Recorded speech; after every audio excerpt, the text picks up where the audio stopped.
Hey there, YouTubers. Me again. We're going to go ahead and change the fuel filter on this old Dodge. And it's Cummins 5.9. If you have a 5.9, make sure you change your fuel filter religiously, because that is the key to keeping your fuel injection system alive. You forget to change that filter and you start to go more than 10,000 miles, things might get bad and you're looking at thousands of dollars for a new injector pump. I like to do mine every 5,000. I do my oil change every 5. I'm getting ready to do an oil change on this old girl as well after we're done with this video. I'm not going to show that. If that bothers you, like, why didn't you show us the oil change? I want to know how. Write it in the comments, say, yeah, show me the oil change. And next time I change my oil, I'll show you that too. But right now, we're just going to do the fuel filter. Pay close attention, because there are some things you got to watch out for so you don't strip threads, don't have leaks. And then, of course, priming. If you don't know how to prime, you'll be scratching your head for a while trying to get this thing to start again. So just watch that. This should help you. The first time I ever did this, it was a little bit like daunting, but especially knowing how important this particular piece of equipment is to keep your truck alive. But it's super simple. It's really not hard. It's a little bit contortion-y because I'm only 5'8", so I have to use step stools and whatever else. But aside from, well, my truck's tall. Now maybe your truck's lower than not. This is a four-wheel drive, so she sits 5 feet in the air.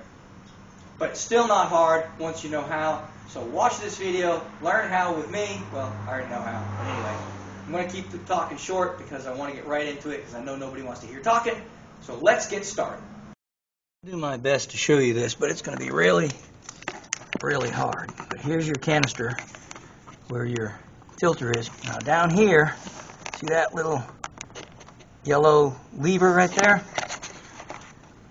You have to take that little lever and you got to get your hand down in there. Get my hand and this camera in there at the same time. You got to slide that baby over. There we go. And that relieves all the pressure in the system, which is now leaking all over my garage floor. That's the hardest part.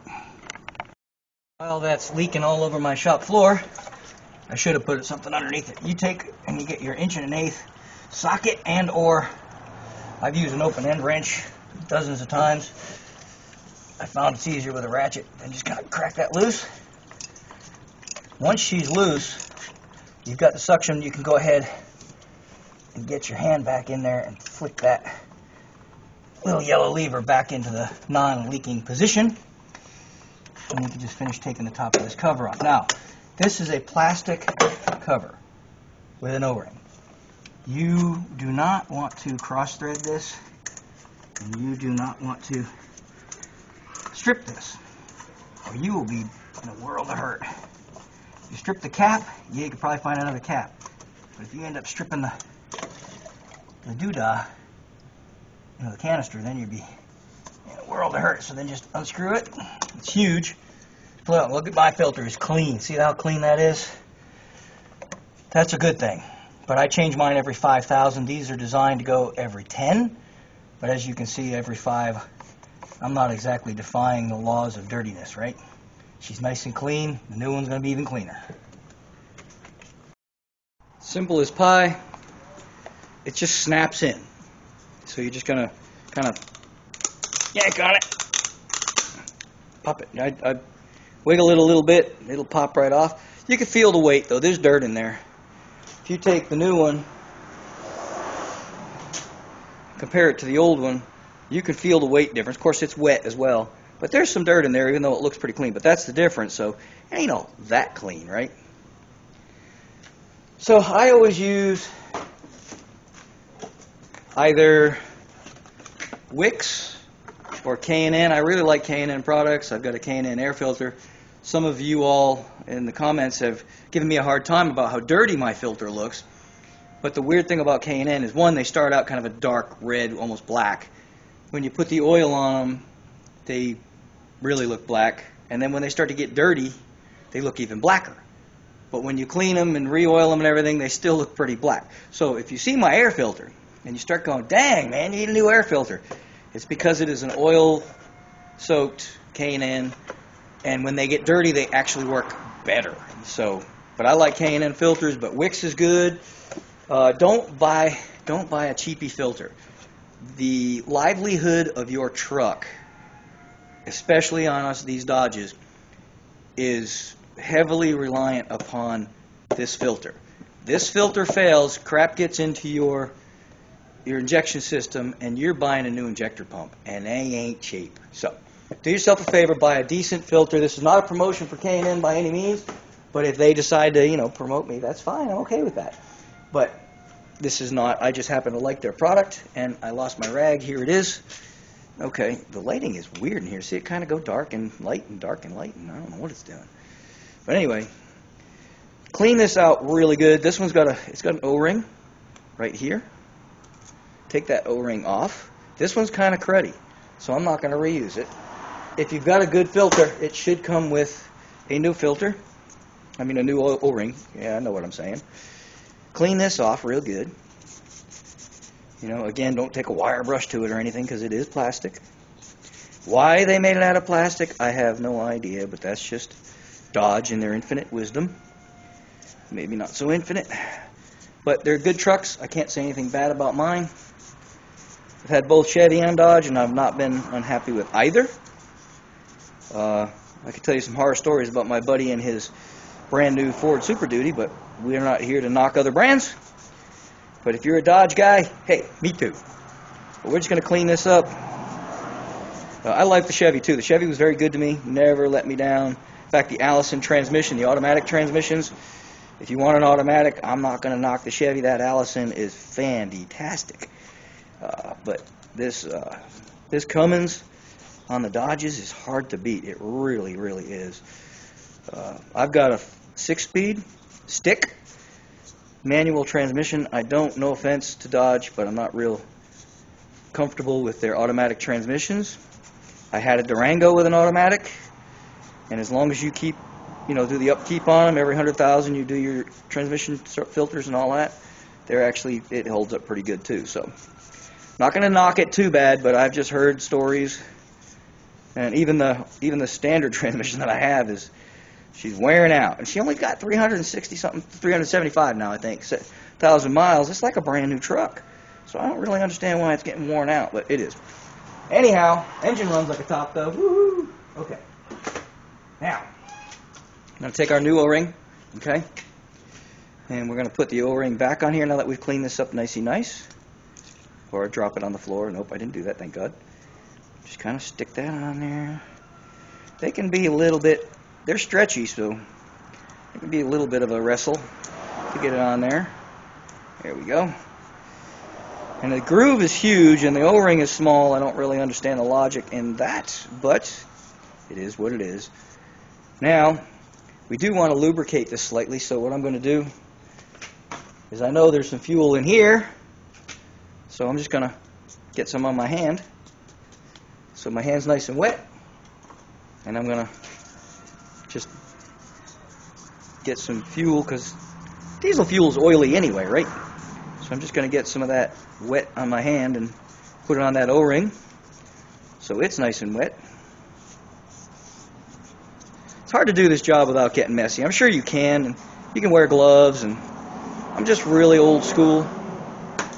And I see these guys putting on these rubber gloves to work and stuff, and I suppose I could do that. I'm 60 years old, and so far nothing bad has ever happened to my hands anyway.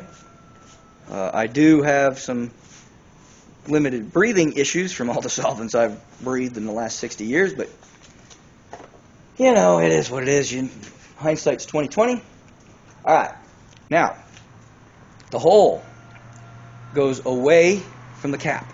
Okay, so you're going to put the end that has no hole, it's just solid, and you're going to pop it back into that cap. That easy. Okay, and it's time to put her back in. Now you're going to see, and it's hard to see because of the way this is. I'll try to get a picture of it. But this goes over a shaft that's in the middle of the canister. So that's what we're going to do, is we're going to line this up with that shaft, pop that down inside there, and carefully start turning this in there. If it doesn't go easy, don't force it, whatever you do. There you go. There's the canister. See that shaft in there? That's what we're putting the filter over. Unfortunately, I can't hold the camera here and put the canister in at the same time, so I'm going to put you back on the tripod and hopefully you'll be able to see it go in. But it's just a matter of sliding it over that and tightening it down.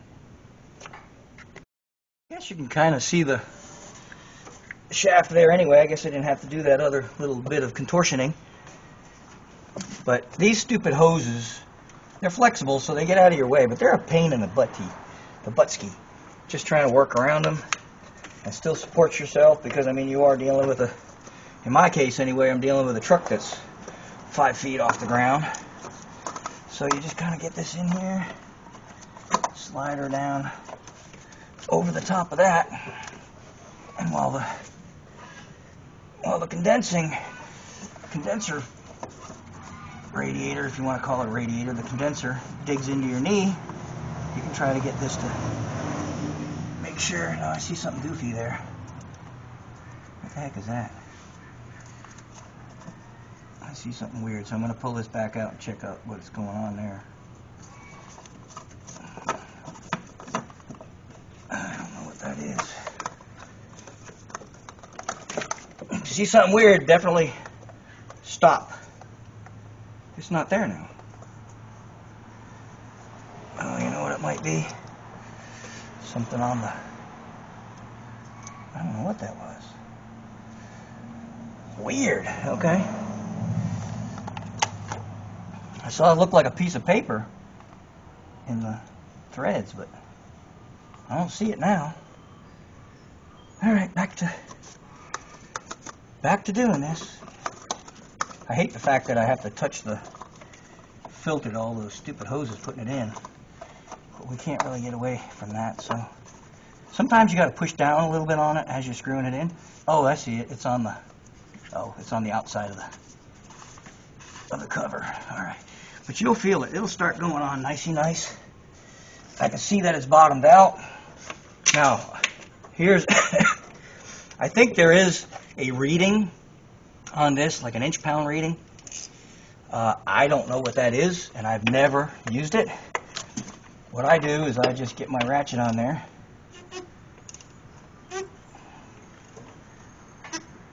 and I just kind of push it with my fingertips. And when I get to a point where it won't go any further, see, and I'm using it at an awkward angle. Oop, we got a little bit more out of it there. There we go. You'll feel that rubber engage. I probably should have put a little bit more lubricant. It wouldn't hurt to put a little bit of grease on those threads so that you're not fighting the, just old threads. But got that on there now. When we start the truck, we will come out here and make sure she's not leaking. And if she is, then we know we can just get in here and maybe turn it an extra turn or two. Well, not a turn or two, but just a little bit more, okay? But it's better to under-tighten than over-tighten. And check your work when you start the truck and make sure it's not going to... And I'm going to check that yellow lever too, make sure it's nice and where it needs to be. All right, now we're going to... excuse me. Now we're going to go ahead and prime the pump. And we're going to check for leaks and start this baby up. Just going to take the key, I'm going to put it in and turn it to the on position, but don't try to start it.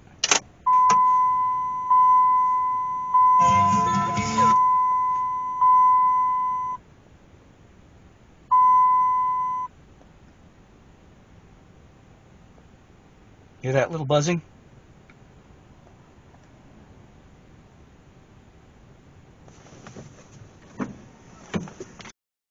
That little buzzing is the fuel pump filling up the canister.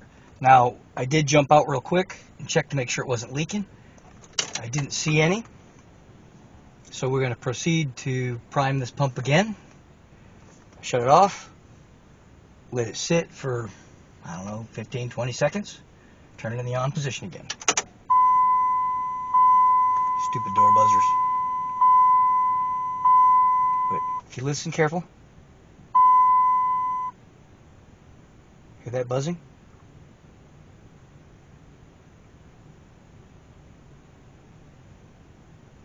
And just wait till the buzzing stops.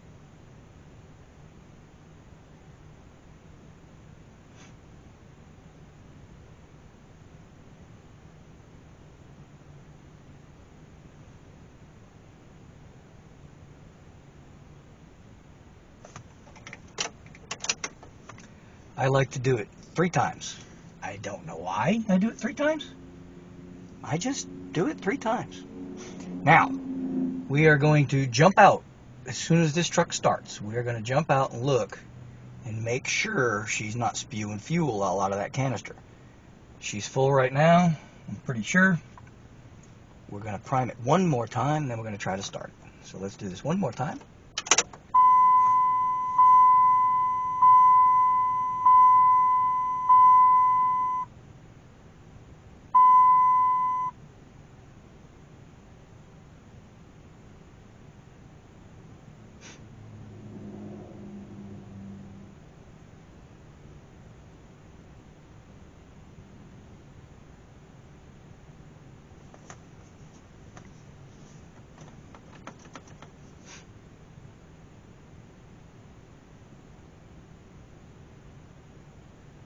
Takes a minute. Oh, okay, buzzing stopped. I'm going to turn it off, turn it on, and we're going to try to start it. It doesn't get any better than that, folks. Now let's go and check for leaks.